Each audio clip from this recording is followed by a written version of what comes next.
आज आम प्रस्तुत करवा डायबिटीज स्पेशल आंब खटा। से आमको गोटे आंब को भल भाव धोईकी चोपा छड़ेदेवा और छोट छोट पीस कर काटिदेवा।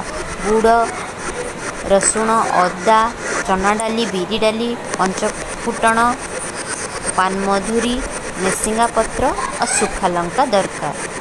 प्रथमे आमे आंब को अल्प टिके भाजीदेवा। भाजी दे सारापर सिझेवा।